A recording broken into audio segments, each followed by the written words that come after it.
Magandang araw po.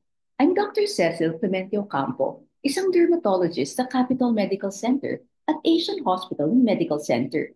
Ngayong araw ay pag-uusapan natin ang an-an sa isang lecture entitled May An-an si Annabelle. Ang Balat Basics ni Dr. Derma is a series of skin health lectures which aims to educate and inform lay people, health workers, and doctors regarding common skin diseases through a fun and engaging platform. So sit back, relax, and enjoy. May an-an si Annabelle. Dear Dr. Derma, ako si Annabelle at pabalik-balik ang aking an-an.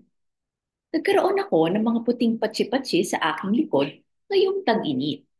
Ang mga ito ay nagbabalat ng pino at makati kapag ako ay pinagpapawisan.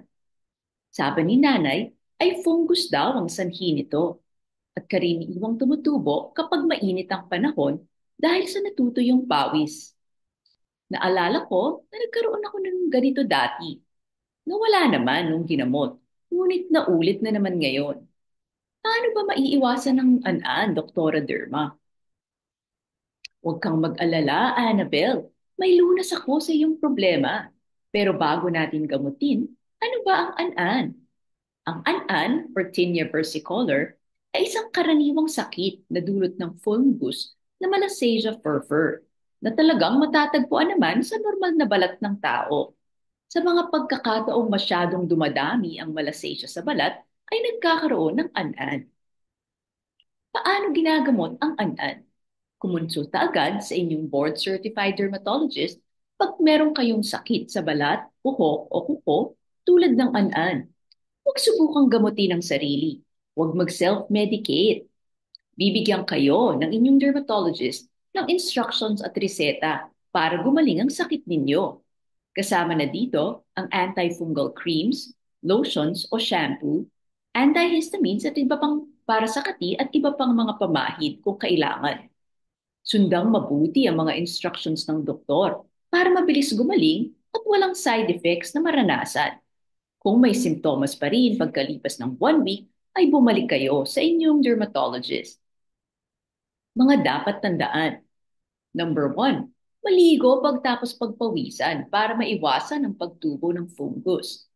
Kung hindi maaring maligo, ay magpunas na lang ng bimpo o magpalit ng damit. Huwag kamutin ang mga patsi-patsi para maiwasan na magkasugat at impeksyon. 3, iwasan ang pawis sa pamamagitan ng pagsuot ng maluluwag na damit. Huwag masikip kapag mainit. Maaari ring gumamit ng pulbo or antifungal powder sa katawan. Thank you po sa payo ninyo, Dr. Derma. Ngayon ay hindi na makati ang aking likod. Nandoon pa rin ang mga puting patsi, ngunit hindi na sila nagbabalat. Alam ko na rin kung paano maiiwasan ang fungus at mag-iingat na ako para hindi muling magkaroon ng an-an. Nagpapalit ako agad ng damit pagtapos mapawisan. Nagpapasalamat, Annabelle.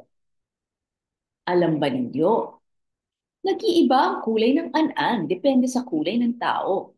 Sa mapuputing tao, ang an-an ay maaaring pula o pink, habang sa mas maitim na tao, ang an-an ay karaniwang puti. 2, ang spores at hyphae ng fungus ng Malassezia furfur sa ilalim ng microscope ay spaghetti in meatballs ang description. Thank you sa pagpapanood nyo nitong video at sana ay may natutunan kayo tungkol sa an-an. Kung kayo ay may mga tanong or skin concerns, you may visit me at my clinics at Capital Medical Center or Asian Hospital and Medical Center.